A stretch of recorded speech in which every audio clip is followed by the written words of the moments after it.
Hey y'all, welcome to Inside Out Podcast live at BraveMaker Film Festival. This is the first time Inside Out Podcast has ever been live. The intention of this podcast is to enrich your life with behind the scenes interviews and conversations from thought leaders, entrepreneurs, and creatives about how they live their lives from the inside out.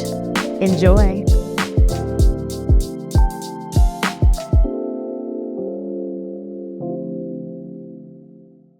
Without further ado, my last guest here at BraveMaker Film Fest in 2025 is Kayli Kimura. Thank you so much for joining me. Thank you for having me. Yes, if you could please let people know more about you and more about your film playing here at the festival, Sansedai. Yeah, so I'm Kayli. I'm born and raised in Boulder, Colorado, or just outside of Boulder. And I ended up going to college in Maine, and I didn't study film, but I always have had a camera in my hands from maybe middle school on.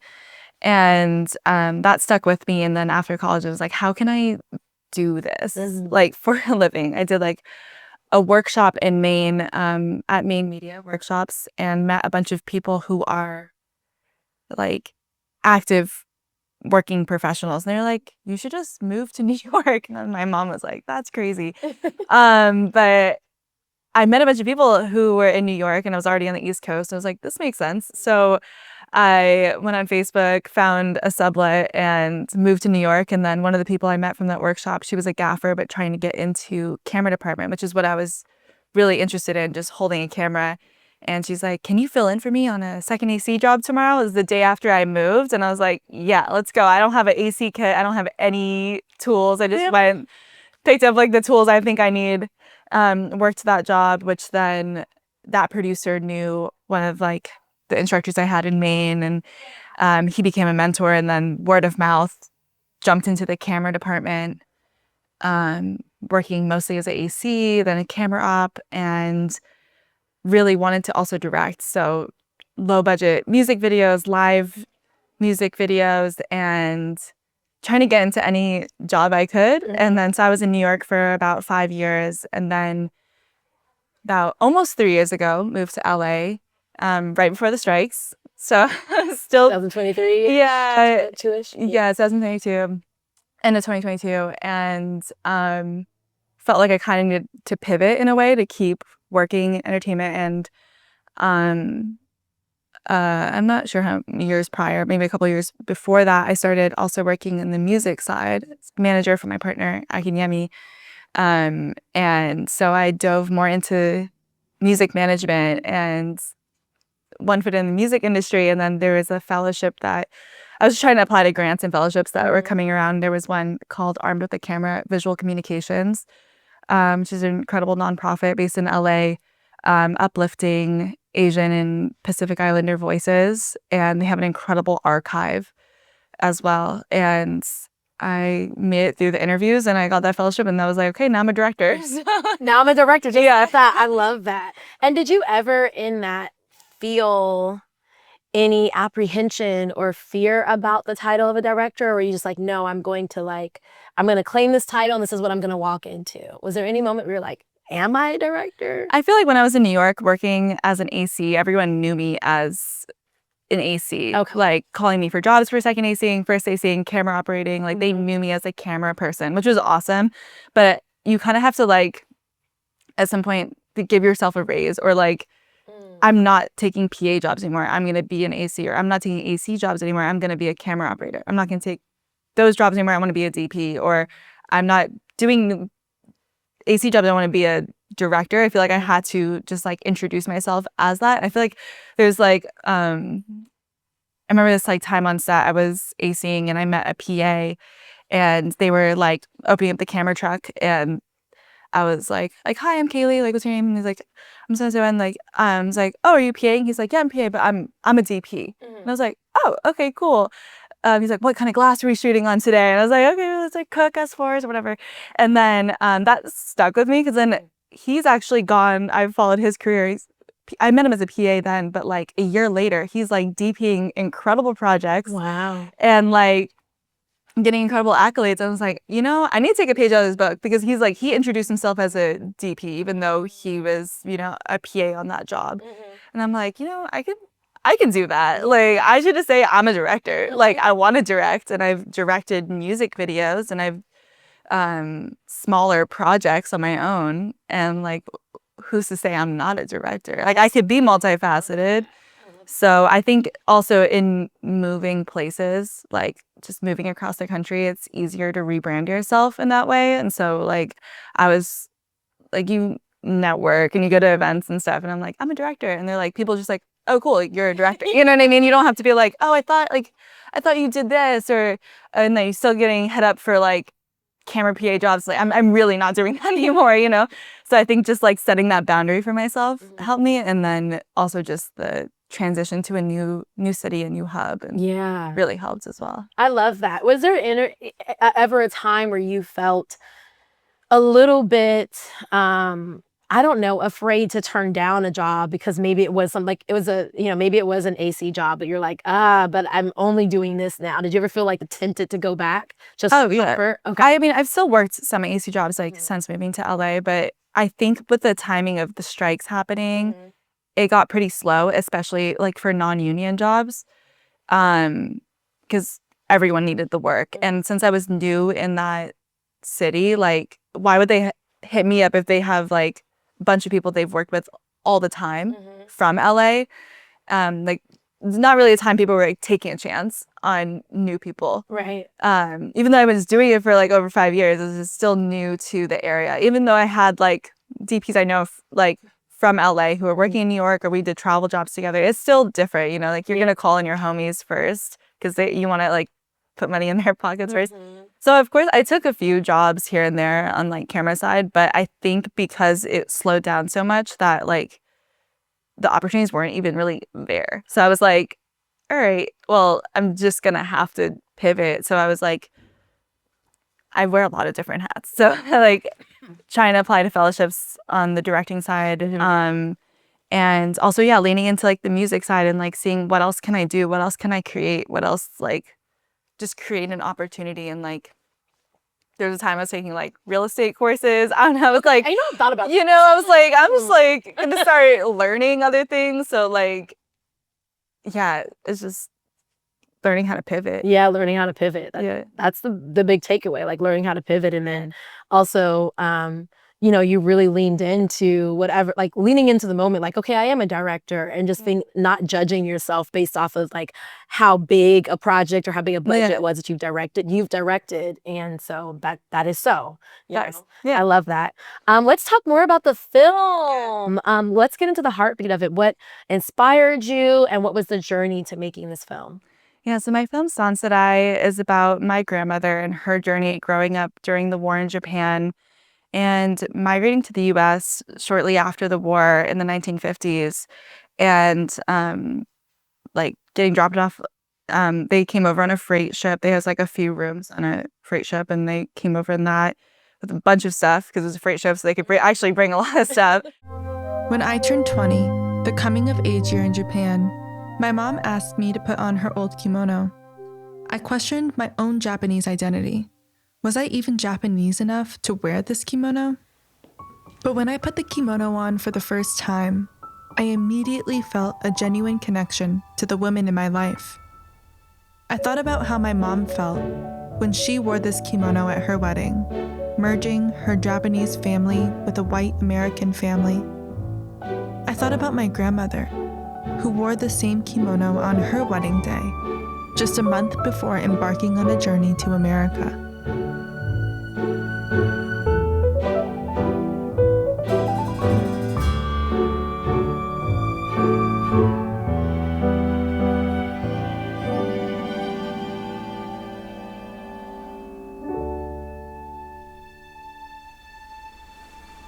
And then they're in LA, they met some like Nisei, so people who are Japanese but had a few generations in California. They made friends with them in on the boat, and they hosted them in California for a bit, and they were like, oh, this is kind of nice. Like, I like it here. And they're like, oh, but you can't rent there, or you can't own there, because of all the restrictions from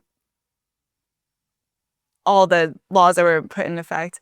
And my grandfather worked in the medical field, and he was just trying to get like an internship, and he got one in Cleveland. So they continued on to Cleveland, and and they're just trying to make do there, and then bouncing around between different jobs, and then ended up in Massachusetts, and then where they are now in Syracuse. But this film also, it was exploring like my own identity as a Japanese American woman. I grew up in like suburbs, very white. It was like white and Hispanic community, and like mostly white, and in Colorado, and like didn't really see many people who look like me. Not many Japanese people. Like if you go to like Denver or Aurora, like there's more Asians, but not as many. Like there's not like community of like Japanese people. And so, and then I went to school in Maine, which is also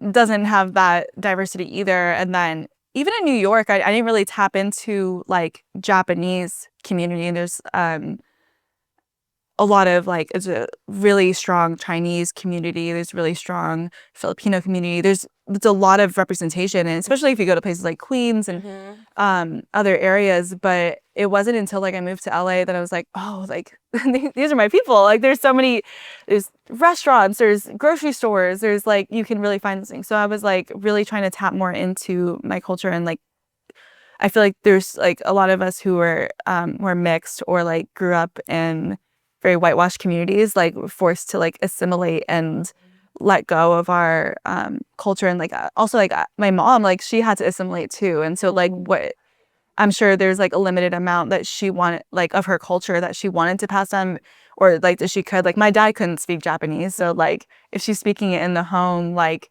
he's left out of the conversation. So I'm sure, you know, for survival too, like there was limited amount that she wanted to, or she could keep going. And so I feel like I'm that next generation who's like yearning to like connect with like my roots in a way. And so I like turned to my grandmother, and like she has some incredible stories, and just wanted to learn more about my roots, my history, and my family's history, and just archive them. And that was like the main goal, is just to archive these stories and to share it with future generations. Because I feel so often these stories die with the older generations and never really get passed down.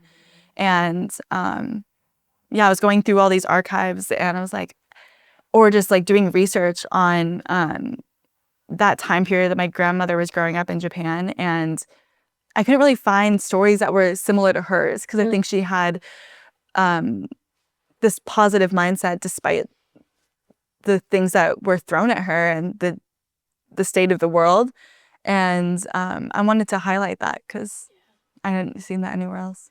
Yeah, you know what stood out to me? I mean, there's a ton that stood out. I think the film is, 10 minutes and 41 seconds or something like that. Am I right? Yeah, 10:52. Yeah, that's pretty close. And so even when I saw that, I paid attention to the total running time when I first watched it. I was like, how long is this film? And I was like, okay. And actually, I looked at that first. I was just curious before I even watched it. I was like, she's gonna stuff all of this, and okay, let me see what we got here. And I was floored at how smooth of a journey as the viewer it was to watch the story about your grandmother and your grandfather and your family and you unfold. How was it, though, the journey for those who are into the idea of making short docs and making powerful ones? What was the actual journey of making this film in a concise 10 minutes and 52 seconds? That was the hardest part.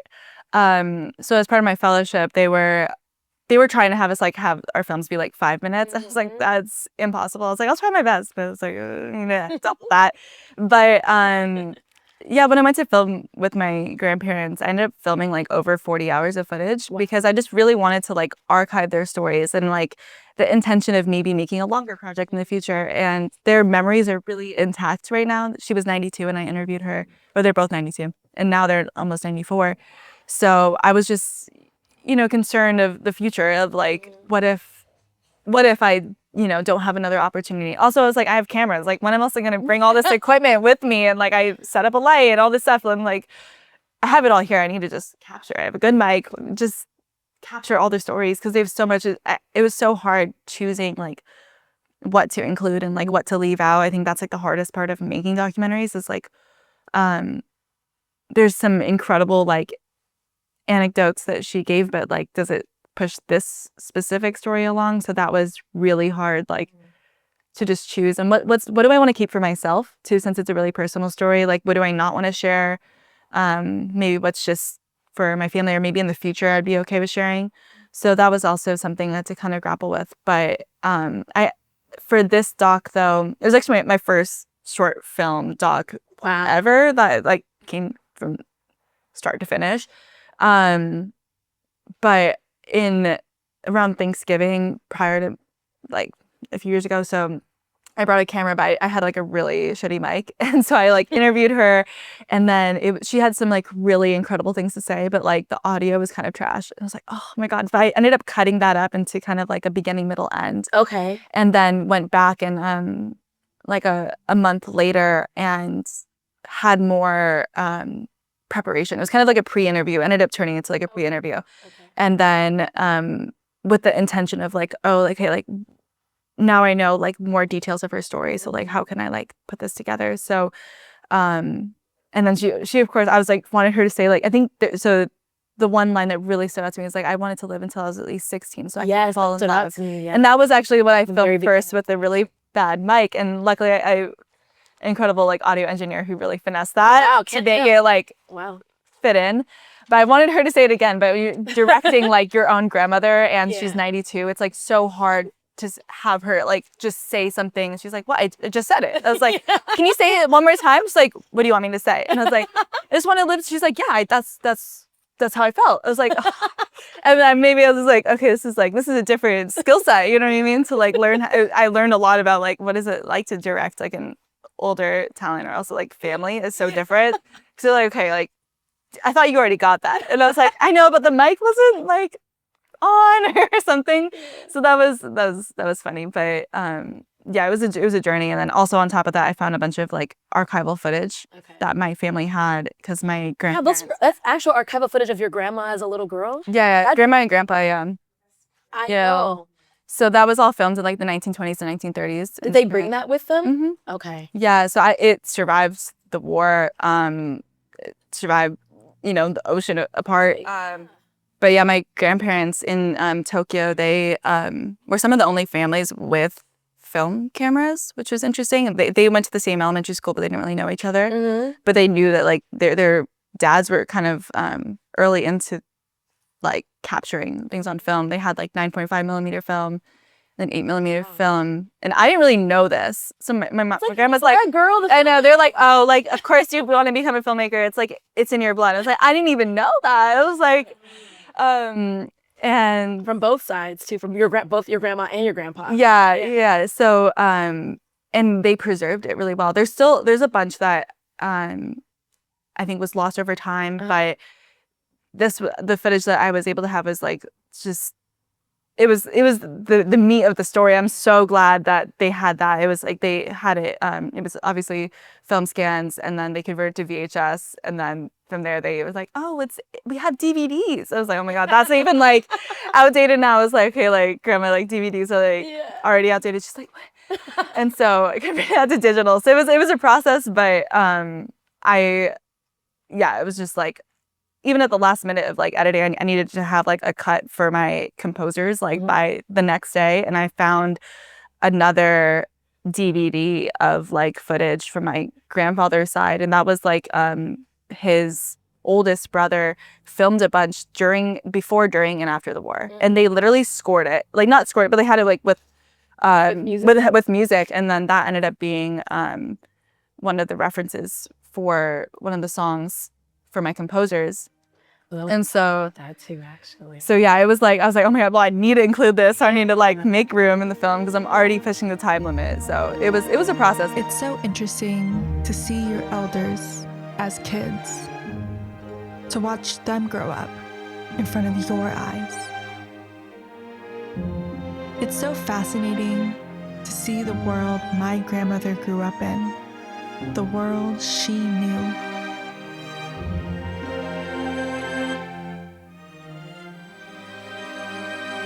It's so incredible to watch these old family movies that survived to be almost a century old.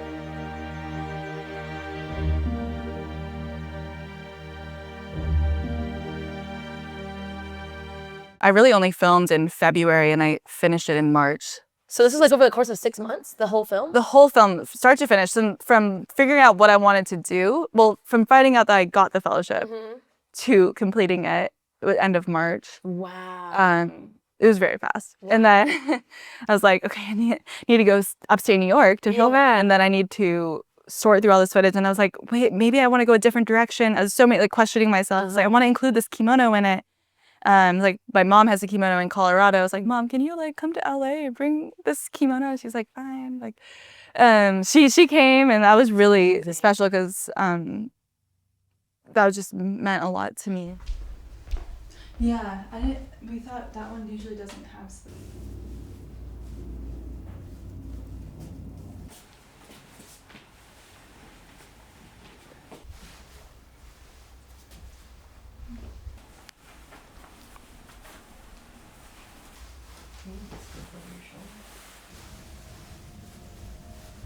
And you can drop it. Well, yeah, I want to talk about Sansedai means 3 generations. Why 3 generations? How did you come to that title? I feel like for me, the hardest part is finding a fitting title in a way. But I think I was honestly just asking my grandmother. I was like, if this is what the film is about, like, what would you call it?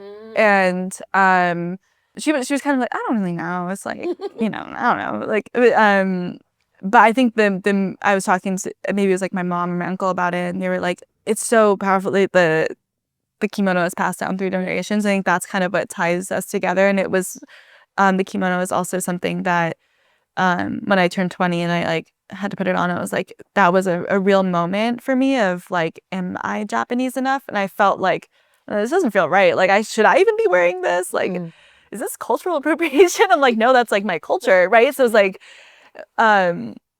so that for me, like, because that was a kimono that's been passed down 3 generations and hopefully more, and been worn at these like very pivotal parts of each of our lives. It just felt fitting. I was like, how do you say 3 generations Japanese? Absolutely. No, it's beautiful. The film, y'all, if y'all haven't watched it, definitely encourage you. Where can we see it next? So we're just like wrapping up just over a year on the festival circuit. There's a couple others that holding out to see, and then hopefully online soon. Okay. Yeah, okay. That'd be probably as part of the visual communications archive. Okay. Yeah. I want to dive a little bit deeper into identity. What in your journey of getting to know your grandmother and your family deeper, how has that shifted the way that you see yourself? First, Kayli as the human being, but also as a filmmaker, as a creative. That's a good question. I feel like I'm more confident in like who I am. I think like when people ask like when you like introduce yourself, like I'm saying like I'm like Japanese American. I feel like there was I'm blanking on the name, but there's this really dope creative project about they did like a photography. I'm completely butchering this. There's photographing a bunch of people who are like half Asian or half Japanese, and I think one thing that people were saying was like, I'm not half of anything. I'm like whole. Like I'm Japanese and I'm white. Japanese and I'm American. Instead of like I'm half this and half that, it's like I'm wholly both things. And so I think I'm reframing how I'm thinking about identity and like being able to define that for myself instead of like people defining it for me. Right. I think it's been like a shift. And I think also just finding community and finding other people who share similar like stories and like struggles with finding identity. And I'm like almost 30 and I'm like, okay, finally figure out like how to introduce myself or stuff, so I think that's no time like the special. Yeah. No, that's beautiful. And you also have a travel vlog I was watching. But this is not your typical travel vlog. It is pure cinema. You told me like, oh, check out my travel vlog. I'm like, yeah, for sure, I'm gonna check it out. And I'm like, this is cinema. This is a documentary. Beautifully shot, beautifully captured. I want to talk a little bit about A Walk Down Jean Street. That's where I got this. Oh, yeah. Of course it is, because that's super fly. So how did you capture Kojima on such a calm day? It was so calm. Yeah. So I think tied into the identity, like I wanted to go back to Japan as an adult and like experience it and have more of like a local experience and not just like, oh, let's go to all the tourist spots. Because I feel like, especially now, like Japan is such a hot spot for tourism and it's incredibly like, there's a lot of over tourism there. So when we went back for like 3 weeks, it was my first time going back without my family. I went with my partner and we wanted to go to smaller towns, and I really love fashion and Japanese denim. And so there's this town called Kojima in Okayama Prefecture, and they're known as like the birthplace of Japanese denim. And so it's just a street. Everything is denim themed. There's like a red and white line down the street as like the salvage denim,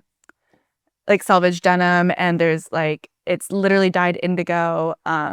But it was I think like a weekday, late morning. Okay, yeah, it was just just like flowing. Yeah, they have like jeans just hanging above the street. Yeah, like and it's like very legendary like denim brands like Momotaro and like just you see them all above, and they're just like they're weathered in a really beautiful way because they're just out in elements. But yeah, we also went in the winter, and I think as I really love traveling and like off-peak seasons no matter where I go, because I feel like it's just less tourists, and then you can meet more people that way and just have like a more chill experience. I like traveling slowly and like trying to be respectful instead of just being like, I did this or checked this box off my list. It's like I feel so like exploitative. So I just like to I want to go to this place and then I'll figure it out when I'm there. I love doing a lot of research ahead of time, but then I'm like, once I get there, I just like to just go where the wind takes me, or just like meet somebody, have a conversation. Like, where do you go to eat? Like, what do you like to do? Like, what's your day-to-day like? And just hearing that from people who are there. And then I feel like you get like a much more like special experience. Yeah. But yeah, Kojima was really special, and I got this full indigo fit there. You're really original too. Yeah. I was like, I have to represent, you know? Yeah. Of course, of all the vlogs, I'm discussing that one. No, yeah, thank you. Thank you for watching. No, thank you for creating it. Y'all are doing great work. It's beautiful. Thank you. And I want to speak to that before we close. You know, it's important as filmmakers. You are brilliant. You have a brilliant eye. Sansedai. So yesterday, actually, I have tons of questions. I'm probably going to invite you back as well, just like I'm inviting Christina back. Because I knew I wasn't going to get through it, but I just couldn't help it. But I had just another round of just like doing research, and I was kind of just like chilling on your Instagram for a little bit. But I had the film playing in the background, and I just happened to, my attention span went like, play film, watch film again. Oh wait, let me look at her Instagram. And so it just ended up being in the background, and the score is so delicious, y'all. And I was just like, I'm having an experience with this film without watching it, which is just an extra layer of just mastery. And your voice is very calm and soothing. Thank you. When I think of my grandmother, I think of resilience. Despite what she went through, she approaches life with a sense of levity. Her laughter resonates in my mind as I reminisce about the stories she tells me over a cup of coffee at 1 a.m. I think of the life she created for herself and for future generations. I want to speak, though, a little bit, some advice you might have to filmmakers when it comes to scoring intentionally, whether it's doc or narrative, about that intentional score, because that experience I had with you is literally the peak of a nice sonic experience of a film. So I want to talk about that a little bit more, because sometimes, especially as early filmmakers, people either overscore their project, or they're just not sure how to really tell the sonic story, you know what I mean, of their film. Yeah, no, thank you so much. Yeah. I worked with two incredible incredible women composers, Morel and Jen, and they're both Filipina, and they came through. This was a really tight timeline. Like, I gave them like a week, which is crazy, and I feel so bad, and I wish I could like pay them more money, and I'm really hoping like on the back end I can just like give back to the people who really like. Well, y'all did your thing. You're reaching this. But I guess my advice is like find really really strong like temp tracks that like really good references.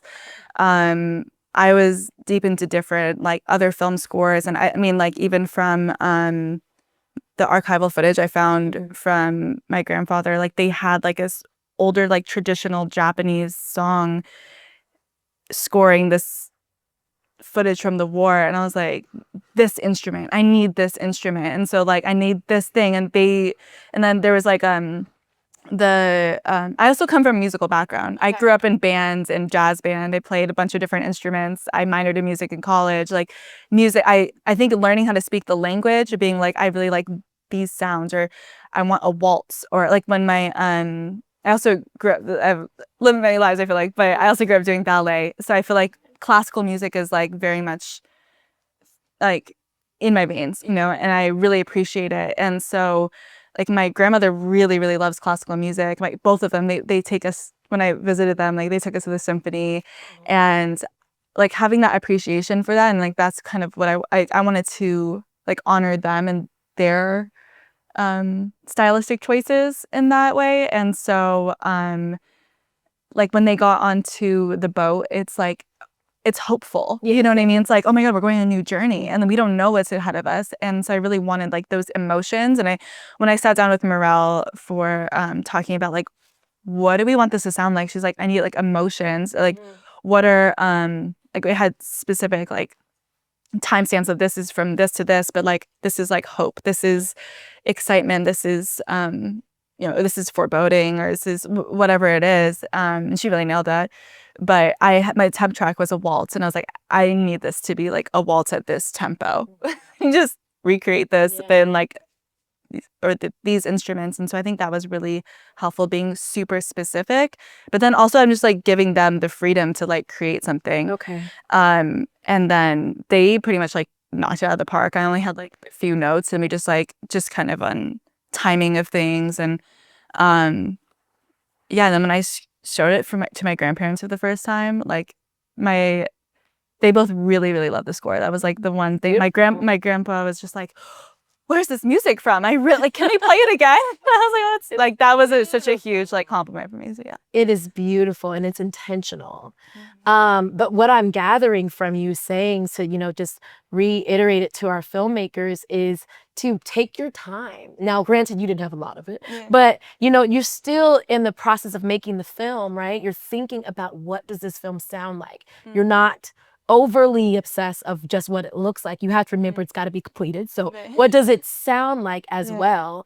And being able to identify, maybe, you know, you might not come from musical background for some people, but ask those who do, like, what is that instrument? What's that sound? I want that. Yeah. And being able to identify that. Yeah. And like when I like watching films, or like I'm just like out and about and like listening, I try to like listen to like radio too, or like the jazz channel, or like other like stations and stuff, and just like Shazamming everything, or just trying to like save things. I'm like, this, I like when I hear music, I see scenes, and I think like I'm like, oh my God, like, this would be so cool. Like this is a scene, I see it, and so I'm like, save it. I have like a playlist.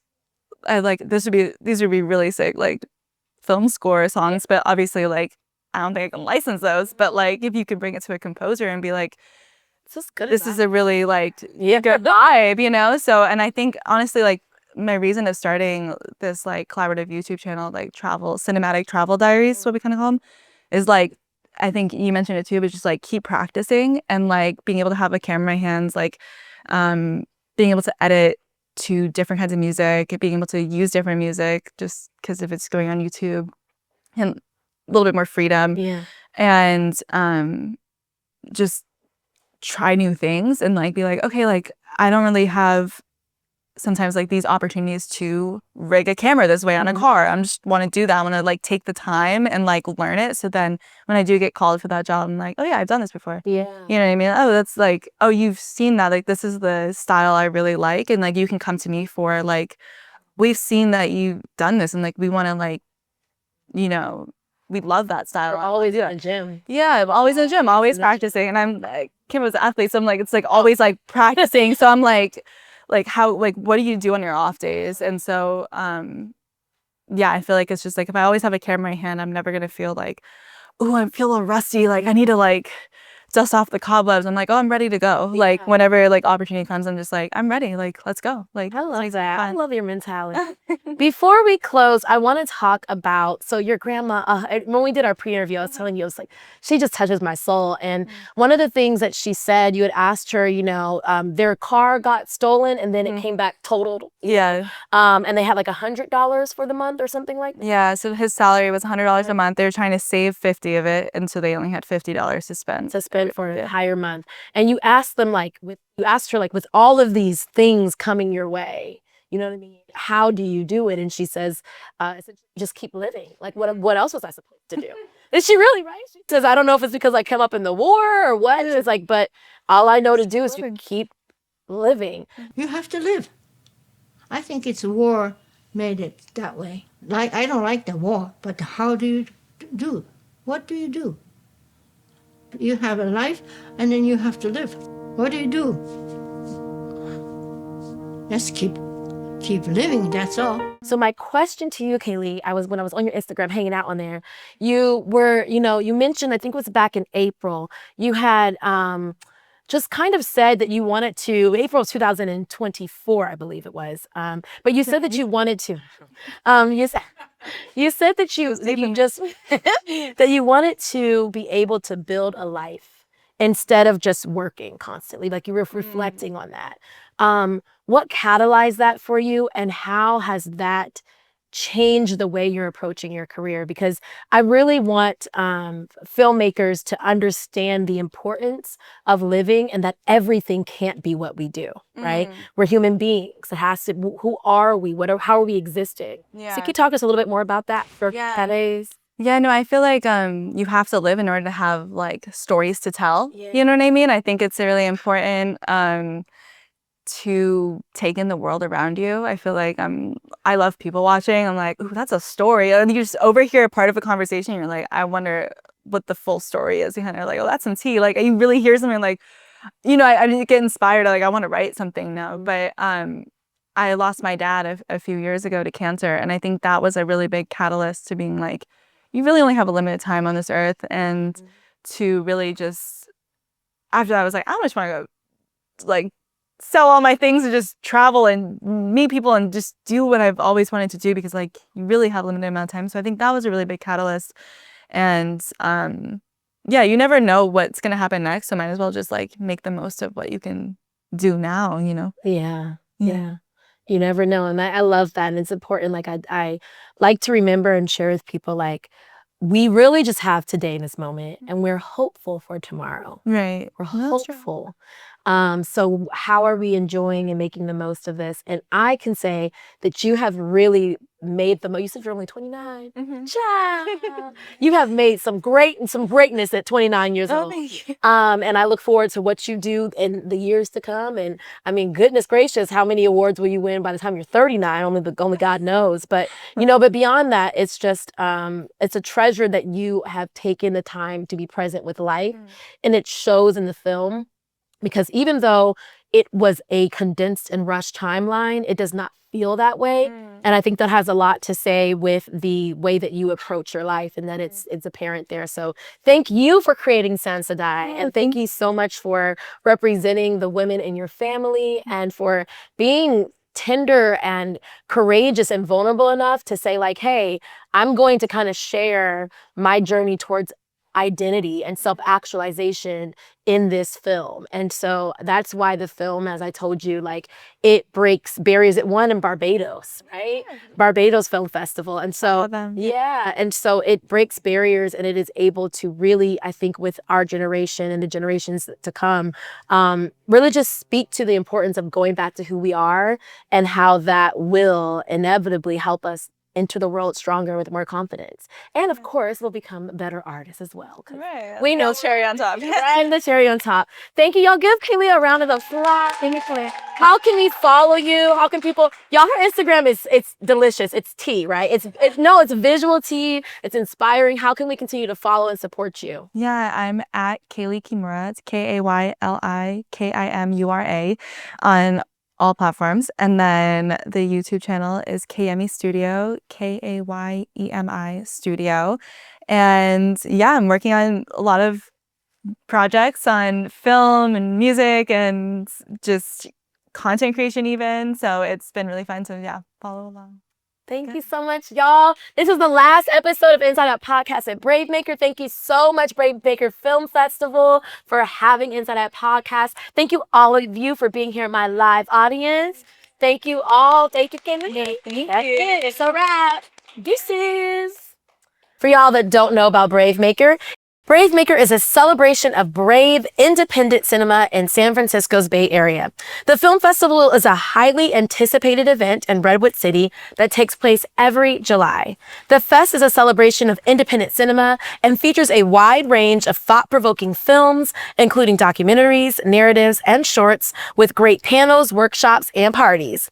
Make sure you follow BraveMaker Film Fest and BraveMaker.org on Instagram to learn more and to be a part of this community and to apply to the film festival next year. Stay tuned for the next episode. Wait. Before you go, don't forget to like this episode. Give it a thumbs up or a heart, depending on where you're watching or listening, and comment. I will continue the conversation with you in the comments, and be sure to subscribe wherever you watch or listen to Inside Out Podcast. You can catch Inside Out Podcast on YouTube. Of course, you can listen on Spotify, Apple Podcasts, Audible, Amazon Music, or iHeartRadio. And y'all, that is not it. If you really love you some Inside Out Podcast, there is a Patreon community just for you. For only $15 per month, you can join the Patreon as a member. And every 3 months, I will send you some Inside Out Podcast swag, y'all. Yes, straight from the Inside Out Podcast store, just for showing us some love. You can, of course, follow Inside Out Podcast on Instagram and TikTok. Thank you for showing us love, and stay tuned for the next episode. Whoa. Drop it, shake it, pop it.